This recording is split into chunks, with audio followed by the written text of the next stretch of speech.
हमारे कानून बनाने वाले इदारे, कानून का तहफ़्फ़ुज़ करने वाले इदारे ये कह रहे हैं कि जी हमारे फैसले हमसे ज़बरदस्ती कराए जा रहे हैं, तो ये इस मुल्क के साथ, इस मुल्क के कानून के साथ, इस मुल्क के आइन के साथ मजाक है।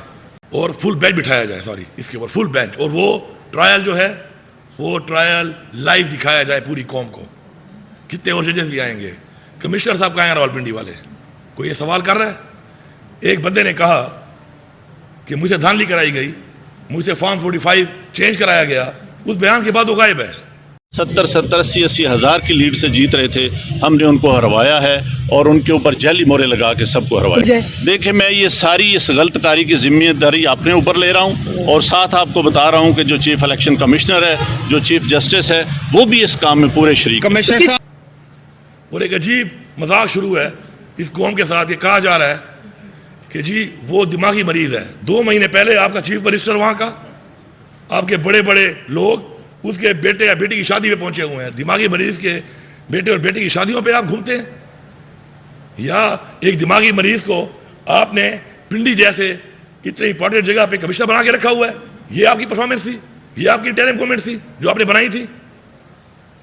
पीटीआई का तो वर्कर फेसबुक पे पोस्ट करता था, आप उसको पकड़ लेते थे। इतनी तेजी आप दिखा रहे थे। जितना जोर पीटीआई के खिलाफ लगाया गया है, खुदा की कसम अगर इसे 5% जोर भी इस कौम के लिए लगा लिया जाए तो नहीं इस कौम में दहशतगर्द बचेगा कोई हमारे मुल्क में, न मंशियात फिरोज बचेगा, न जेब कुतरा बचेगा। लेकिन उनके लिए कुछ नहीं हो रहा। पीटीआई छोड़ दो, आओ फरिश्ते बन जाओ। अब गुलामी, इमरान खान जो कहता था बार बार कि हम गुलाम हैं, शायद बहुत से लोगों को समझ नहीं आती होगी। आज मैं कौन को बता रहा हूं कि ये कहता था इमरान खान कि आप गुलाम हैं, कि आपको जब कहा जाएगा कि इस पार्टी का आप झंडा नहीं लगाओगे, आप इस पार्टी को वोट तक नहीं दोगे, आप इस पार्टी का हिस्सा नहीं रहोगे, आप इस पार्टी के उम्मीदवार नहीं बनोगे, यही गुलामी होती है। अगर हम चाहते हैं कि हम गुलाम बन जाएं तो ये हालात जो चल रहे हैं, फिर हमारे बच्चे शायद गुलाम से कोई बदतर कोई स्टेज कोई कैटेगरी आएगी वो बनेंगे। लेकिन हम ये नहीं कर सकते। इंशाल्लाह हम स्टैंड लेंगे। हमारे आबा अजदाद ने इस मुल्क को हासिल करने के लिए जानी और माली कुर्बानियाँ दी हैं और हम उसके लिए तैयार हैं। हम इस्लाम को ठीक करने के लिए बैठे हैं यहाँ पर। इसके अलावा एक और करारदाद जो हमने मंजूर की वो है 8 फरवरी। बदतरीन धांधली हुई है तारीख की, बदतरीन धांधली।